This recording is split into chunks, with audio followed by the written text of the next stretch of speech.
It's First Take Your Take on ESPN Radio, the ESPN app, Sirius XM Channel 80, and ESPN News.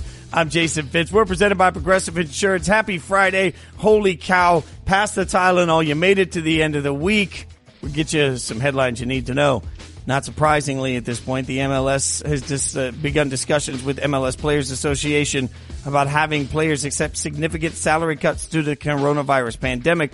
This is according to multiple sources. The talks took place on Thursday by a conference call that included the MLS Commissioner, Deputy Commissioner, and the MLSPA Executive Board. So these discussions come amid the backdrop of the league-wide shutdown that's been in place since March 12th. We'll see what it means for the MLS people moving forward. Speaking of changes, interesting pick here. Interesting moment here, I should say. The NFL draft is going to be held as a mock virtual draft on Monday so that teams get a chance at a trial run before the actual draft kicks off under these unprecedented circumstances later in the week. So the exercise likely is going to give GMs the opportunity to redraft some NFL legends, according to ESPN's Dan Graziano. Of course, teams do not want to tip their hand at all at what their actual intent is, so they'll use legends to go in and give everybody an opportunity to sort of at least practice what the draft process looks like. And a little bit of college basketball news. North Carolina freshman Cole Anthony, a projected lottery pick, has declared his eligibility for the NBA draft. He did that today. In the announcement, he thanked Coach Roy Williams and the staff at North Carolina, as well as his teammates and fans. He's ranked 11th in the ESPN Top 100 for the 2020 draft after averaging 18.5 points, 5.7 boards, and 4 assists per game for the Tar Heels. He did miss a significant chunk of the season following knee surgery, but he has now declared his intent to enter the NBA draft. It's First Take Your Take on ESPN Radio, the ESPN app, Sirius XM Channel 80, ESPN News. Find something fun to do. It's Friday. Remind yourself that it's Friday. Get out, take a walk, do something different that you don't usually do. Enjoy the fact that you made it through the week, even though the days all start to run together. Let's at least still find joy in Fridays, as that's always going to be a big deal for all of us. But we're going to get to some straight talk. We're asking you guys to chime in. Straight Talk Wireless. We're asking you guys to chime in throughout the course of the day. I want you to know, I want you to tell me what you think of all of these topics as it starts. And we're going to start with a little bit of Splash Brothers here. All right. Steph Curry and Klay Thompson have had tremendous success, obviously. But after a recent story in a book about the potential that they would have been traded to the New Orleans Hornets in 2011, the question is, would Klay and Steph had as much success if they had been in New Orleans? Chime in. Tell me what you think. 888 say ESPN, 888-729-3776. Would the Splash Brothers have been great no matter where they went, even if that meant New Orleans? In the meantime, while you guys get your take stacked in, let's hear from Stephen A. and Max on what they think about the Splash Brothers and their accomplishments no matter where they would have played. I'm partial to shooters. And I believe Steph Curry to be the greatest shooter we've ever seen in the history of basketball.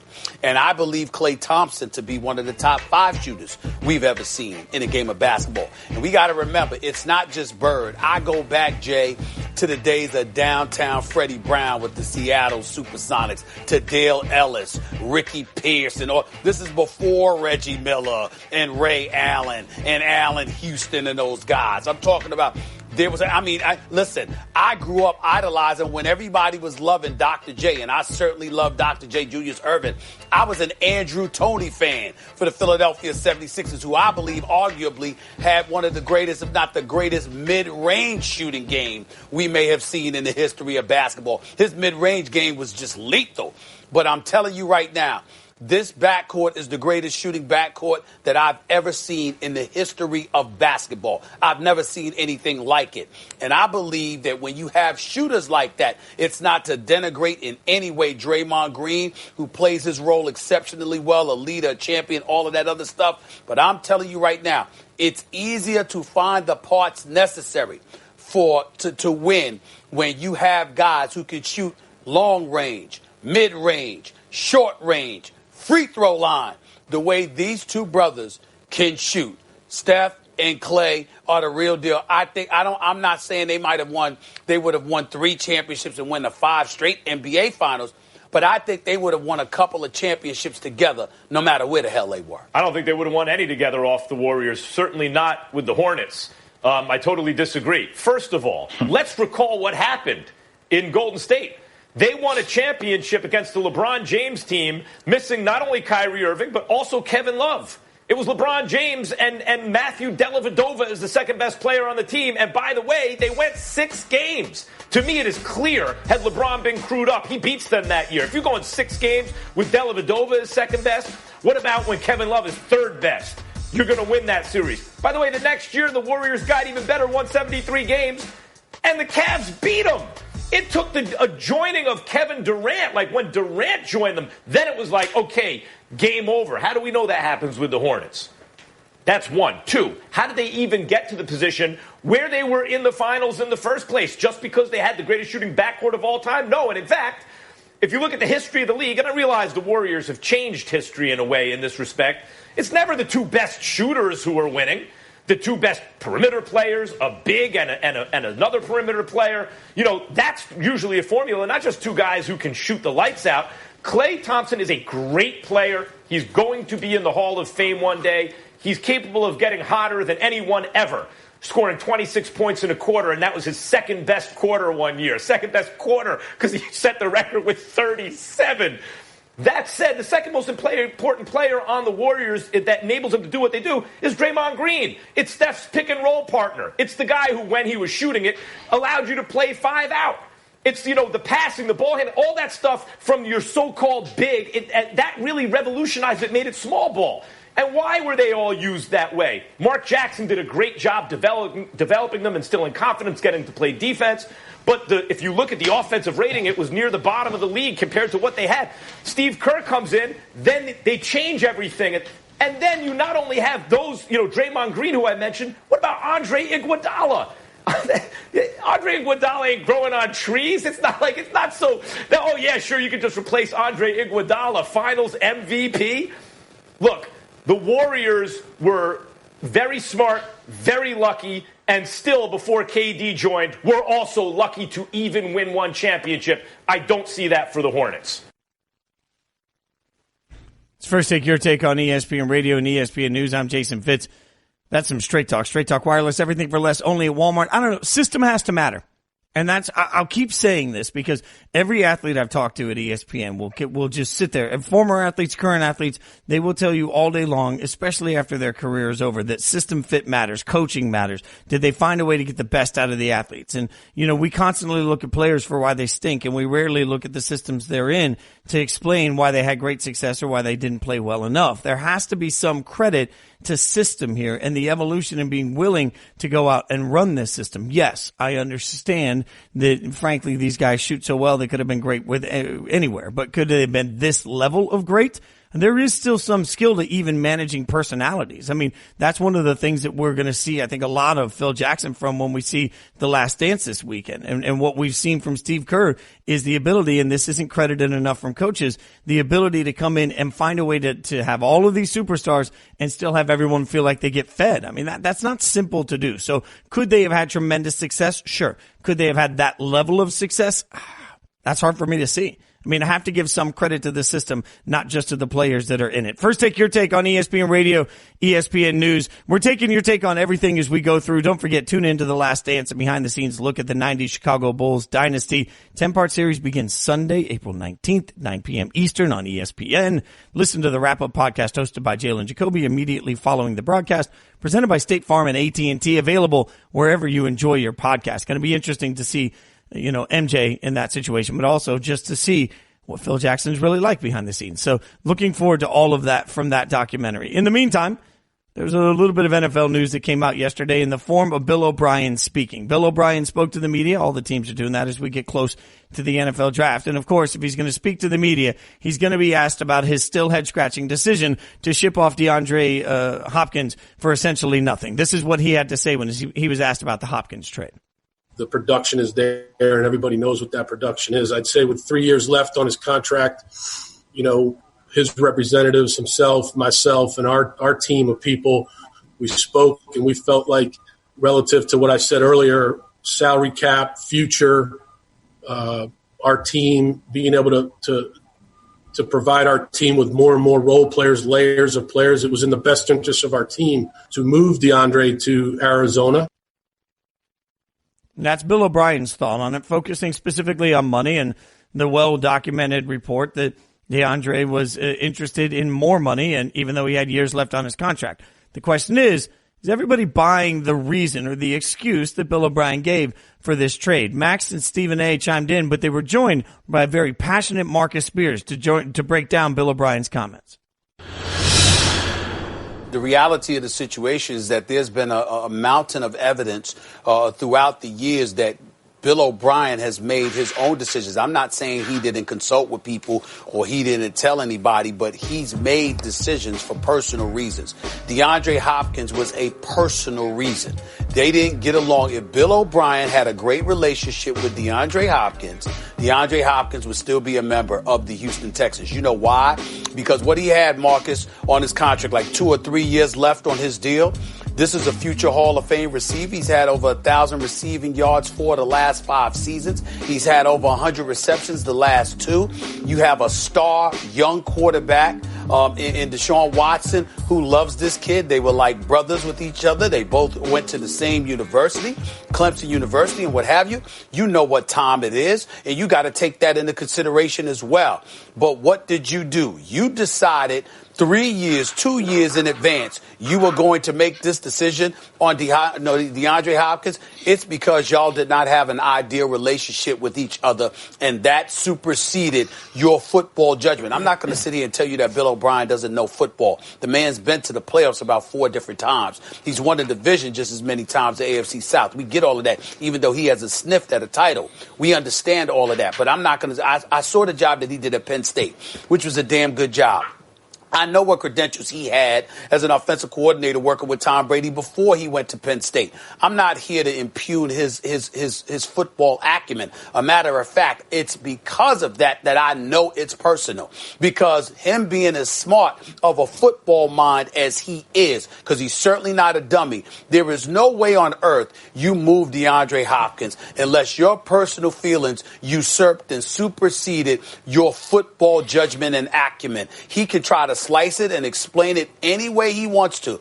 But the city of Houston, H-Town, needs to hold him accountable for this. Because for some reason, Rick Smits, the GM, is gone. Multiple other folks who've worked under him when they've struggled and didn't live up to expectations is gone. Somehow, some way, Bill O'Brien is always the one who ends up standing since he's arrived in Houston. It seems to be everybody's fault but his. At some point in time, H-Town has to say enough's enough. The moves that he's made is costing us too much. Bill O'Brien needed a lawyer to be with him during this interview for somebody to tell him to shut the hell up. All right, because you keep talking yourself into this hole.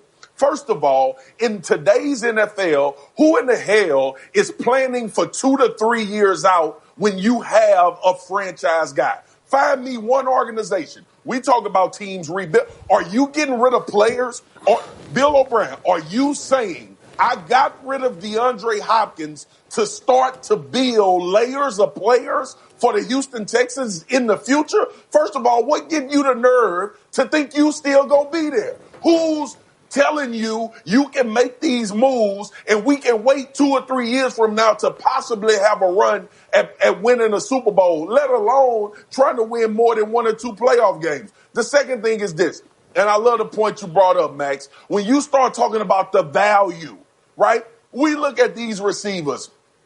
What did Cleveland get for Odell Beckham Jr.? What did Buffalo just get for Stephon Diggs? What did they just get for Brandon Cooks? What did they just get for Brandon Cooks to go? Listen, this is personal to what you were saying, Stephen A. This is Bill O'Brien trying to emulate the guy in New England. This is also Bill O'Brien having, it's almost arrogant to tell your team that I'm going to get rid of arguably the best offensive weapon that we have because I want to build 2 or 3 years from now. What other players know that they going to be there 2 or 3 years from now for you to give them a chance to try to win in this overall grand scheme of a plan? You just got rid of one of the top 3 receivers in the NFL, basically for a 3rd-round pick, and you want to sell to not only your franchise quarterback, but the rest of your team rebuilding for 2 or 3 years from now. Man, get the hell out of here. Take your take on ESPN News. And look, Marcus is speaking truth there. I mean, everything is so fleeting and temporary, especially in the NFL. When you see a window, you have to maximize the window. And that's why I think it's maddening and frustrating to so many of us when we look specifically at Bill O'Brien and what he hasn't been able to accomplish as the head coach right now. You have to look across the board and say, okay, what is he thinking and how does it make the team better? Now, I understand, and let me say loudly, I understand that it's head team with Deshaun Watson. Let's remember that he's been playing on his rookie deal, right? So we all know that at this point, there's going to be a massive uptick in how much he costs. And so if you've a receiver that's asking for more money and you're worried about these things, I can understand trying to look at, well, I don't know, maybe that's not the best idea. I understand why they're trying to be cautious for when you are in the window you're in right now and you have he's just been wasted. I mean, this opportunity has been wasted not because they haven't made the playoffs, not because they haven't been able to be competitive, but because they haven't been good enough. They have the type of guy that we should be speaking about in the same breath that we speak of guys like Patrick Mahomes. And they've had the weapons that should have made that attainable. So when you look across the board and you say, what's the problem? Well, the problem is not talent. And if the problem is talent, then the problem's the GM. So if the problem is not talent, then the problem is the coach. What do you do when they're the same person? That's the difficulty when you let the same person run everything. Because as much as we can talk about what the Texans do or don't have, the most important thing that the Texans do have is cap space. So if you're going to look across from a GM standpoint and say, we're worried about the extra money that he's going to cost in a few years, you're going to look at that as a reason why you're not going to sign him. Keep in mind that even without a new contract for Deshaun Watson, which, sure, could cost what? Let's say it costs $40 million. We'll go $40 million for Deshaun Watson. In 2 years, this Texans team has a projected $97 million worth of cap space.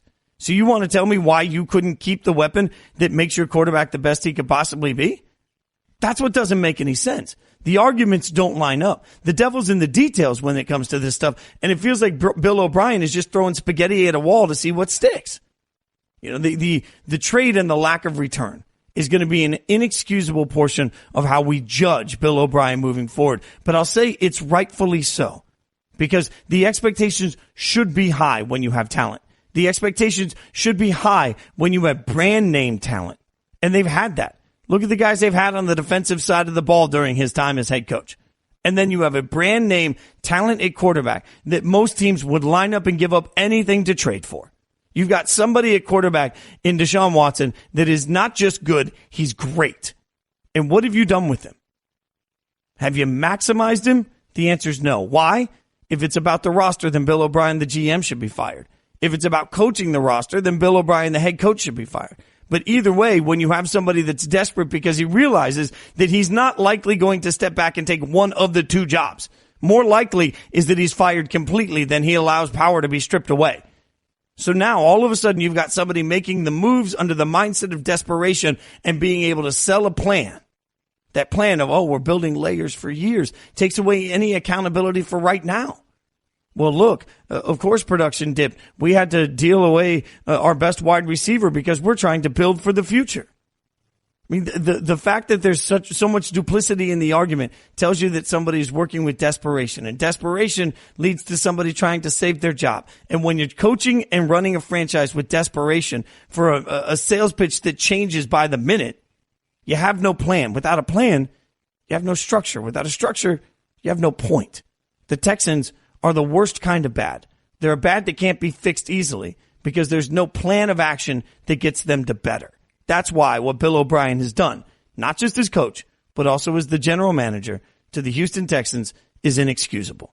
It's First Take, your take on ESPN Radio and ESPN News. I'm Jason Fitz. We'll take your take as we keep talking all things from First Take today. Coming up, got a little bit of Rams conversation. You guys still in on the Rams? Have you given up on the Rams? Do you think the Rams can do anything this year? We'll take your take on it. 888-SAY-ESPN, 888-729-3776. Where are you at this point on the Los Angeles Rams? But coming up, we'll talk about their underperformance and how they lost, obviously, a couple of big players this offseason. So what's next for the team? One of their wide receivers joined First Take today to break it down. You'll hear from him next.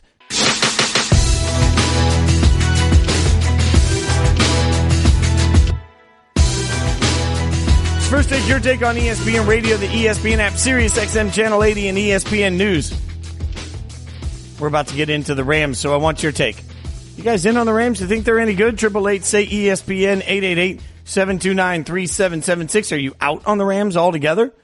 Going to get some of your take on it. We'll do that just a second. 888-SAY-ESPN, 888-729-3776. You can also tweet me at Jason Fitz. We're presented by Progressive Insurance. Speaking of the Rams, Cooper Kupp joined First Take today to talk about underachieving last year and what this offseason has been like as they've lost Todd Gurley and Brandon Cooks.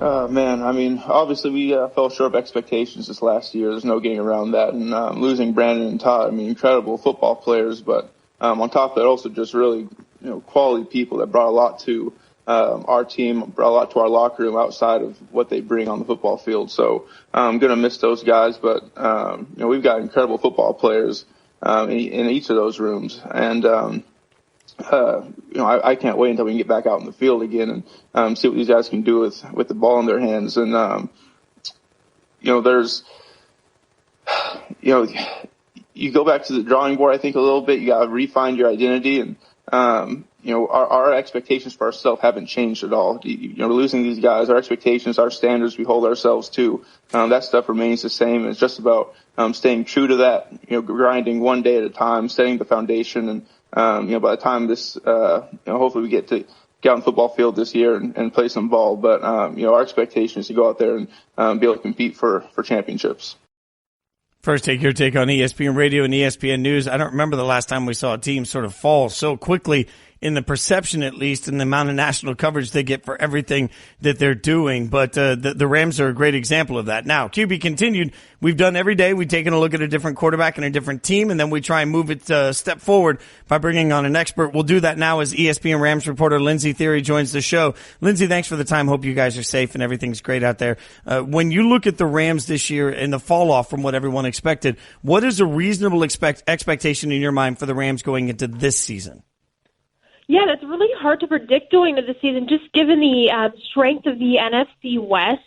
Obviously, they finished third in the division last year.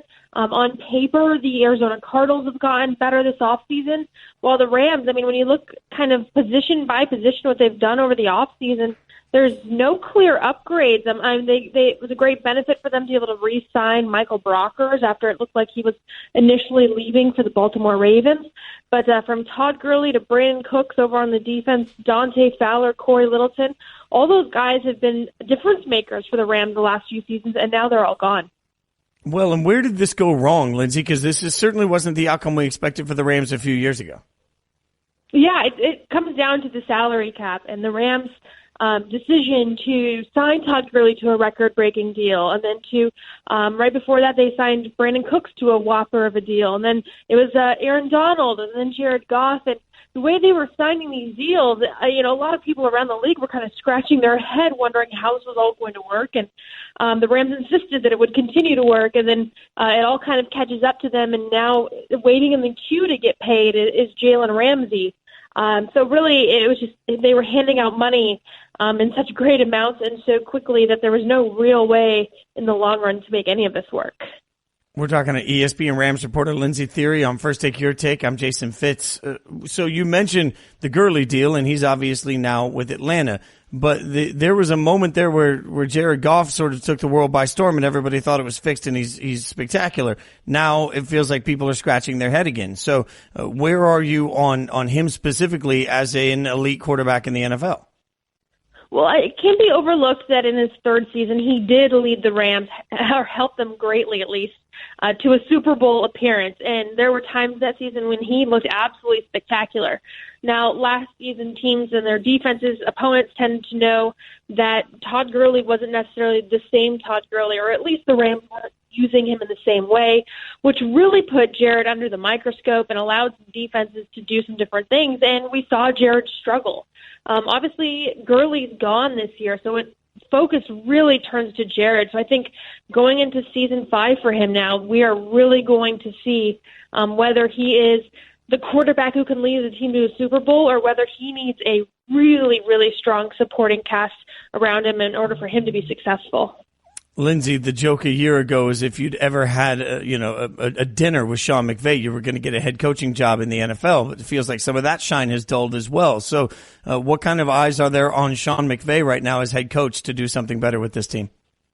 Yeah, I think there's a lot, and that starts with the fact that he really overhauled his coaching staff, at least the 3 coordinator positions over the offseason. He brought in an offensive coordinator because after Matt LaFleur left for the Tennessee Titans a couple of years ago, he didn't replace him. He was the offensive coordinator, and he had kind of a duo, a run game coordinator, pass game coordinator, but really that all came down to Sean. So he brought in some help there. As we all know, he did not bring back Wade Phillips, so he hired a new, young, unproven defensive coordinator, and then he lost his special teams coordinator. So all of that really puts the spotlight on Sean to figure out, okay, well, you brought in some guys who you wanted, and we'll see if they can give him the help he needs. But also, if the defensive coordinator, if the offensive coordinator, if any of that doesn't go well, that's also on Sean. So I think by no means is he on a hot seat by any means, but he's starting to get looked at with a bit more critical eye after having so much success the first 2 seasons. You mentioned earlier, we're talking to ESPN Rams reporter Lindsey Thiry. It's First Take Your Take on ESPN Radio. I'm Jason Fitz. You mentioned Jalen Ramsey still sort of sitting in the queue waiting to get paid. What's the latest there? Yeah, the Rams have said that they've spoken with Jalen's representatives. They're all on the same page. However, they won't reveal what page that is.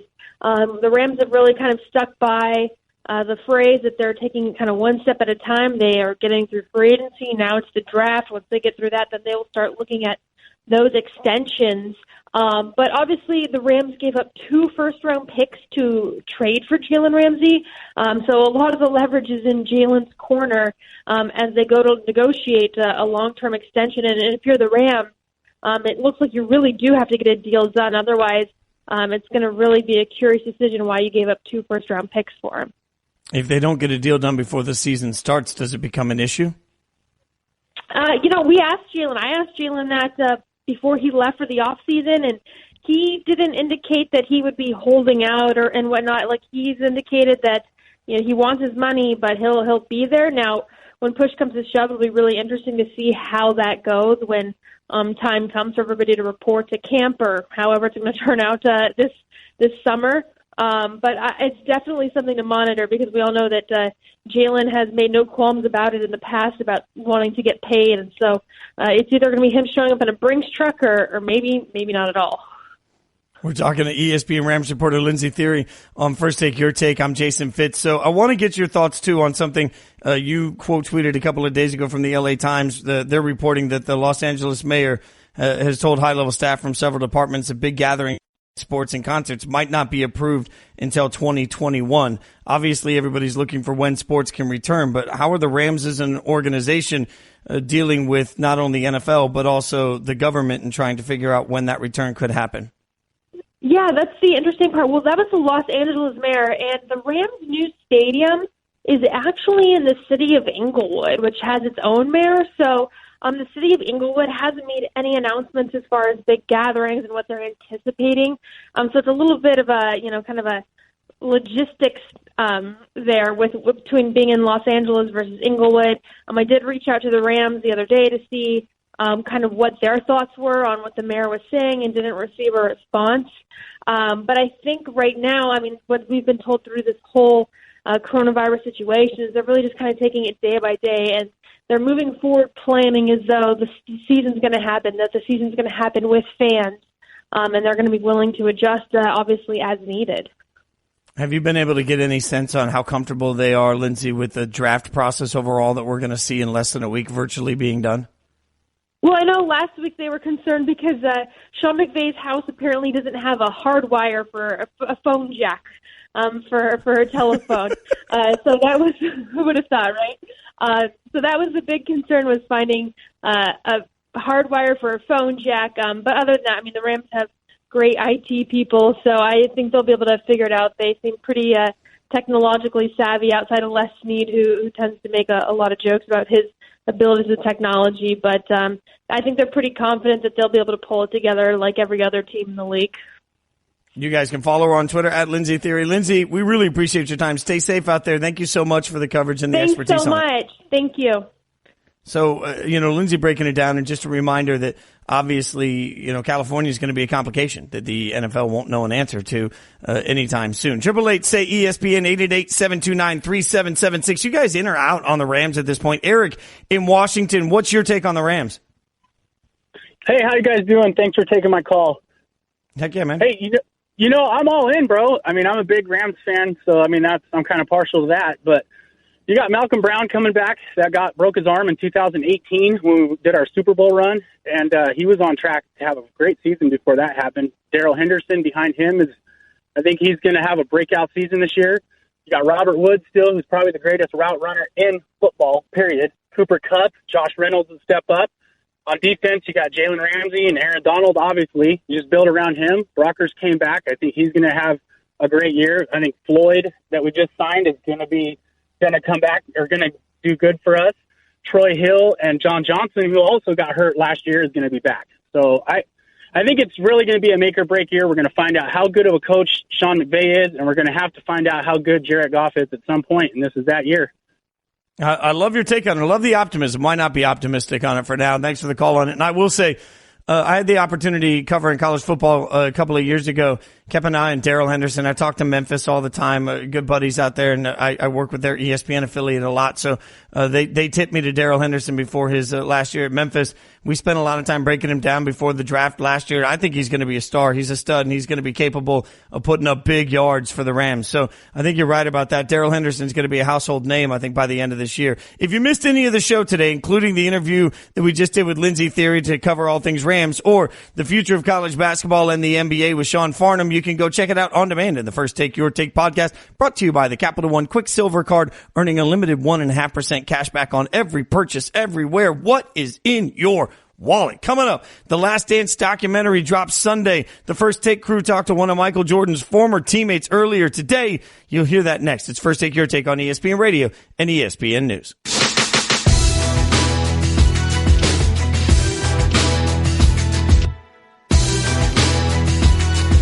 First Take Your Take on ESPN Radio, the ESPN app, Sirius XM Channel 80, and of course, ESPN News. I'm Jason Fitz. When it comes to insurance, State Farm's the real deal. With over 19,000 local agents and an award-winning mobile app, you can get the help you need when you need it. Find an agent or get a quote at statefarm.com. It's that simple to go out and get yourself a quote. So we're going to get the Last Dance this weekend. And when you have the Last Dance coming, that means we're going to be, all eyes are on the Chicago Bulls. We'll take more of your take in just a second. 888-SAY-ESPN, 888-729-3776. What's it mean that Jalen Green has decided to skip college basketball and instead is going to go to the G League? What's it mean for the future of college basketball? We'll take some of your take on that. But before we get there, really cool moment today. B.J. Armstrong, who you might remember from those Bulls teams, looked like he was about 12 years old and shot the ball lights out. DJ joined First Take today to talk about what it was like playing with Michael Jordan. Life with Michael was much different because we knew we had perhaps the greatest closer to ever play the game. And we knew if the game was close, especially in the last 4 minutes of a game, that we had an opportunity, and more times than not, we were going to win that game. What we found out once Jordan left is that we could still play the game at a very high level, but we didn't have that closer. We didn't have the guy who can consistently, night in and night out, when all things broke down, especially in a playoff series, that he can just go get us a basket or go get us a shot and do what needed to do. Not only on the offensive end, but you must remember, Stephen A., that he was just as good as he was on the offensive end. He was probably just as good or that much better on the defensive end as well. BJ, there's a story that I read about Jordan after the hiatus at playing baseball, coming back and challenging you, or you were challenging him to a game of one-on-one, and he had his street clothes on. Do you remember that story? Well, Max, I don't like you to remind me about stories like that. You know, I know he would call me during the course of that year, and we would always just check in. I would always check in on him just to see how he was doing. And he called me one day and said he was in town and you want to go to breakfast? So I said, sure. I have practice at like 10 o'clock, 11 o'clock. Let's meet and we'll chat a little bit. And one thing led to another. And before I knew it, we were playing a one-on-one. He was in his street clothes and I have to admit here on national television that I was beat by a man in street clothes, and I was dressed, practiced, ready to go. So no excuses here. And but if I'm going to lose to one person in street clothes, if it has to be Michael Jordan, I'm okay with it. First Take Your Take on ESPN News and ESPN Radio. Yeah, BJ Armstrong having a little bit of self-awareness there. Let's face it, if losing to Jordan one-on-one was the metric that you judged your own personal success by, virtually everybody would be a loser. All right, so can't wait for that on Sunday. We don't want to miss it. In the meantime, we've been asking for some of your take on what it means that Jalen Green has decided to forego college basketball and go straight to the G League. Not used to seeing that. Jordan in North Carolina, what's it mean for college basketball? What's your take on it? Hey, Jason, thanks for taking my call, man. Hope you're doing well. Heck yeah, man. I think that, yeah, thanks, man. I think in the short term, it does affect the quality of the game at the college level because, Duke versus North Carolina is a lot more interesting when you get to see Zion and R.J. Barrett go against, someone like Kobe White. But at the same time, those guys who are using college like a pit stop, why not just let them go make their money? Because the scholarship that someone like, honestly, a Cole Anthony takes could go to a guy who wants to play at North Carolina and who wants to have the college experience and be there 4 years. So I think in the long run, you'll start to see some of those great teams that we haven't seen in the last couple of years because it's been a revolving door of one and dones. What's your take on that? No, I love what you're saying. And look, I can't say this loud enough. We always look at college athletes and say, well, what about education? And they need to worry about going to school, et cetera, et cetera. Well, unless you hold that same standard to your child actors and your child pop stars, the last time I checked, nobody ever sat down during Britney Spears' meltdown and said, man, I wonder if life would have been easier for her if she went to college. Like, that doesn't happen. You don't sit there when you're at a Justin Timberlake concert and think about the fact that he didn't go to a normal high school, right? You don't think about any of those things when it comes to that. You only do when it affects the sports that you love. That's the way so many people react to this. And realistically, what's best for college basketball, I think, is to return to what it used to be. It wasn't a generation ago where you got into guys that you knew were going to stay for multiple years. And I've used the example because this year it was one of the best and most heartbreaking stories in all of college basketball was the personal difficulties for Cassius Winston, somebody that is just synonymous with Michigan State basketball, not just for now, forever. Why? Because he stayed as long as he did and had the tremendous sustained success that he did. There's an opportunity in my mind